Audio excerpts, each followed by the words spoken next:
Bismillahirrahmanirrahim. Assalamualaikum warahmatullahi wabarakatuh. Bagaimana kabar kalian semua, teman-teman yang ada di rumah dan para pelanggan Pisang Keju Berkah 99. Semoga dimudahkan rezekinya oleh Allah untuk tetap bisa berbelanja di kedai saya, yaitu di Pisang Keju Berkah 99. Teman-teman, mempersingkat waktu saja, langsung saja kita akan meneruskan materi kita, obrolan kita tentang membangun usaha pisang keju untuk part yang kedua. Melanjutkan part yang kemarin, yaitu yang sebelumnya adalah mengenal usaha kita lebih dekat. Baik teman-teman, untuk yang kali ini, part yang kedua kali ini amat sangat residensial, amat sangat penting. Kalau berkenan, teman-teman jangan skip video ini mulai dari sekarang sampai akhir, karena ini merupakan satu pengalaman saya, mulai dari membangun usaha sampai sekarang seperti itu. Jadi ini berbasis pengalaman, teman-teman. Baik, langsung saja teman-teman, untuk mempersingkat waktu. Untuk part yang kedua, membangun usaha pisang keju, part yang kedua ini yang paling penting adalah setelah kita mengetahui atau mengenal lebih dekat dengan usaha kita, yaitu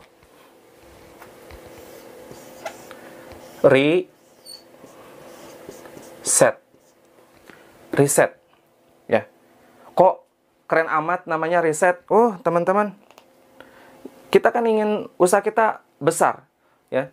Sebelum produk kita launching kepada orang, kepada konsumen kita perlu dan wajib sekali melakukan ini, teman-teman, melakukan riset. Bukan cuma para ahli aja yang harus melakukan riset sebelum kita terjun ke medan pertarungan yang sebenarnya. Kita juga yang mau membangun usaha pisang keju perlu, wajib, sangat banget melakukan riset. Lalu apa saja riset yang perlu kita lakukan, teman-teman? Seperti itu. Yang pertama, teman-teman, yang pernah saya bahas di video sebelumnya, riset tentang 5 forces. 5 hal yang perlu kita ketahui, 5 kekuatan yang kita ketahui sebelum kita memulai usaha, seperti itu. Videonya ada di sini ya, nih, seperti sini nih. Nanti teman-teman bisa klik di beberapa di video-video saya ini nih. Silakan nanti ditonton seperti itu. Tapi untuk mengulas simpelnya adalah, kita pertama di riset ini kita untuk mengetahui 5 forces. Apa saja itu? Yang pertama, teman-teman, ini singkat saja, mungkin yang belum nonton video saya yang sebelumnya. Pertama, teman-teman, supplier, teman-teman. Supplier.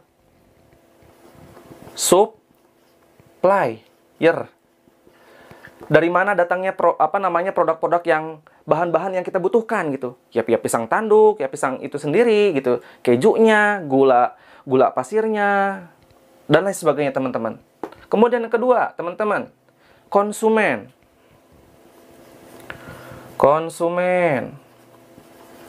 Konsumennya mau beli apa enggak? Nah, seperti itu. Apa royal apa tidak untuk berbelanja ke kita, shopaholic atau tidak untuk berbelanja di pisang keju, teman-teman, seperti itu.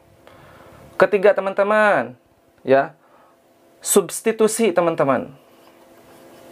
Substitusi, teman-teman. Ini produk pisang keju kita, misalkan kalau saya ada namanya pisang keju ya, misalkan ya. Pisang keju. Kemudian yang kedua, saya ada namanya pisang goreng jadul. Nah, ya. Pisang goreng jadul, misalkan ya. Nah, nanti teman-teman, apa nih substitusi itu? Jadi barang yang dilihat atau dicari oleh konsumen kita selain dari produk utama kita. Itu maksudnya substitusi. Yang keempat, teman-teman, adalah new entries, para pendatang baru. Ada nggak nih pendatang baru selain kita untuk usaha yang sejenis, misalkan di daerah kita antara 1 atau 2 km di antara rumah kita, seperti itu, ya. Pendatang baru, teman-teman. Nih, penting. Pendatang baru, ya.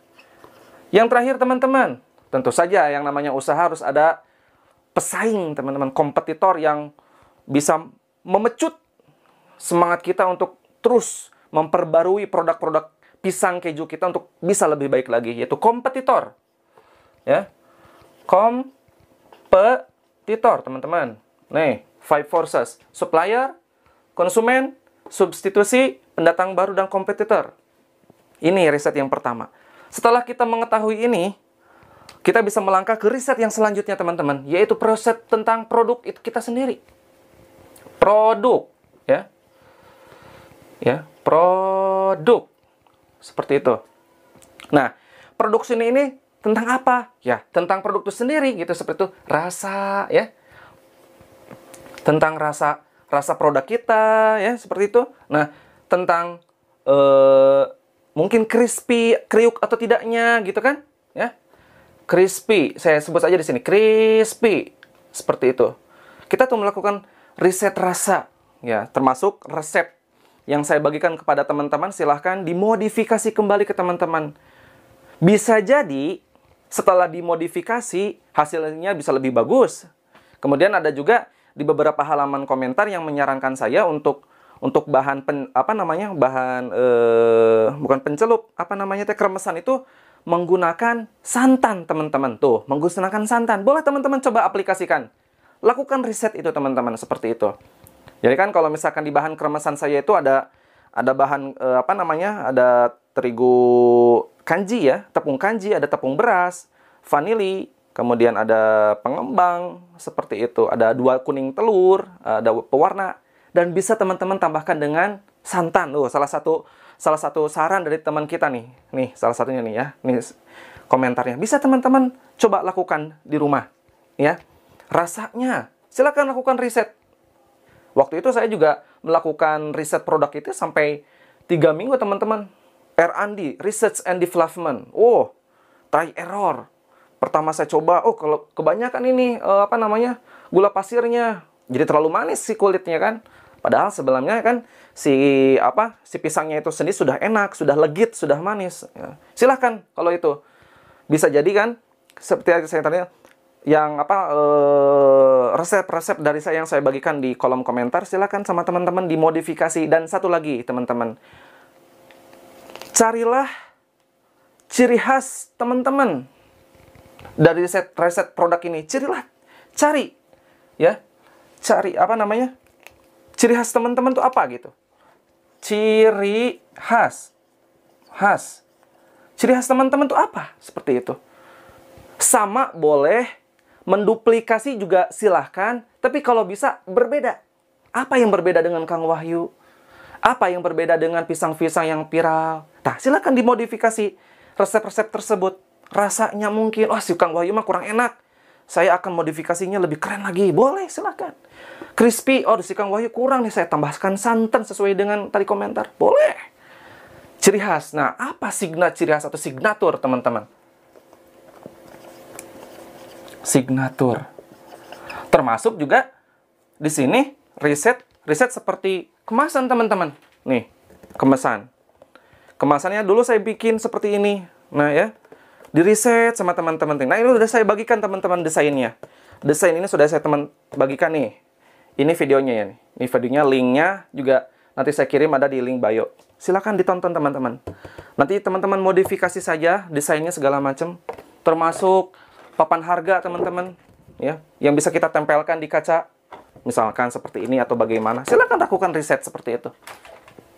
Dan termasuk semua desain-desain ini, ya, desain-desainnya saya bikin sendiri, otodidak seperti itu tuh. Saya tidak menggunakan jasa. Yang penting jadi, nggak apa-apa saya dibilang norak sama desainer, nggak apa-apa. Yang penting bikin sendiri, jadi nggak apa-apa dibilang norak juga, ya. Nih, riset teman-teman produknya, rasanya, crispy-nya apa enggak, ciri khas signatur. Terakhir, tadi tuh packaging, teman-teman. Packaging. Nah, tuh, packaging, teman-teman. Yang selanjutnya, teman-teman, riset yang penting juga adalah market.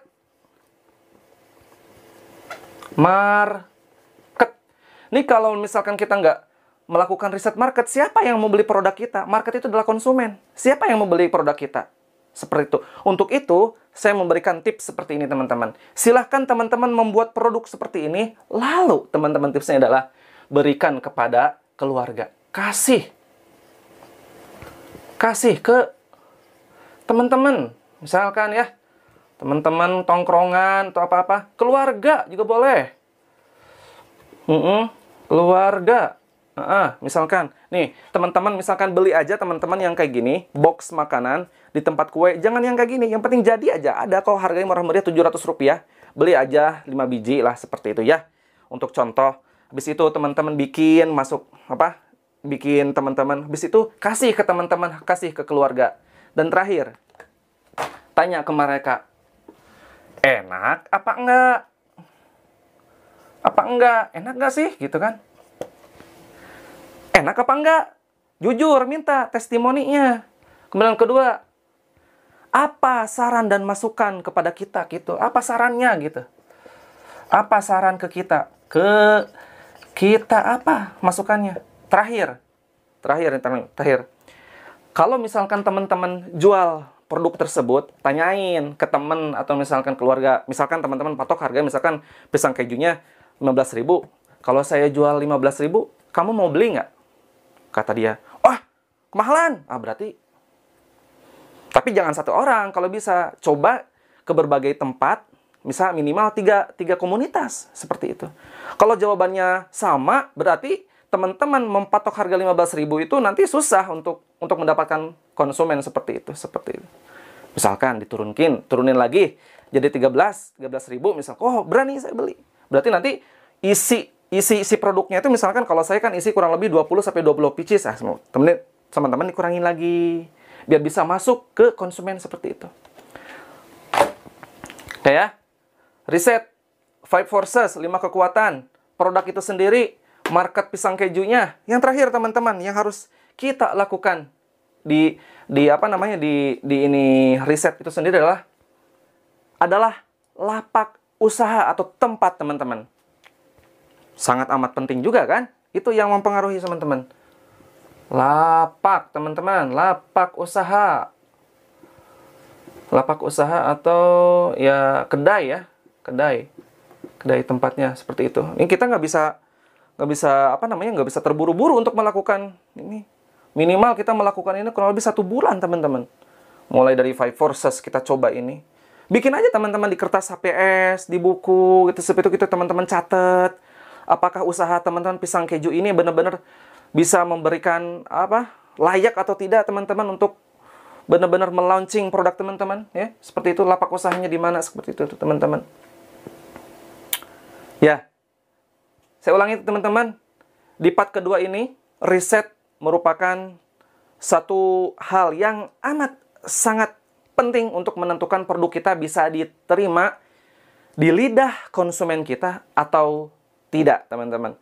Termasuk 5 forces, ya, suppliernya, di mana konsumennya siapa, barang substitusi, pendatang baru, lalu kompetitor. Kita ngecek juga produk kita, ini yang penting juga nih.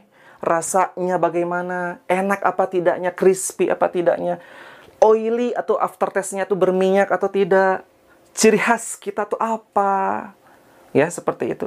Packaging bagaimana, seperti itu. Lalu market atau pembelinya siapa ya? Ini pembeli lah gitu ya. Pembeli.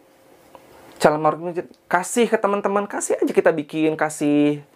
Kalau enak alhamdulillah, kalau enggak coba kasih masukan ke kita seperti itu teman-teman ya. Terakhir teman-teman, lapak usaha. Ya, lapak usaha itu sangat amat penting. Saya titip ke teman-teman, jangan sampai memilih tempat usaha yang soliter. Apa itu soliter? Jangan soliter, teman-teman. Jangan soliter. Alias menyendiri. Aduh. Jangan deh. Ini jangan sampai teman-teman, ya. Jangan sampai teman-teman memilih tempat yang soliter atau menyendiri, alias nggak ada pedagang yang lain. Ya, seperti itu. Karena kadang-kadang psikologi seseorang atau konsumen ketika ingin membeli sesuatu itu melihat tempat. Oh, ini tempatnya mah kok serem ya gitu. Kok dia mau-maunya milih seperti itu ya, seperti itu.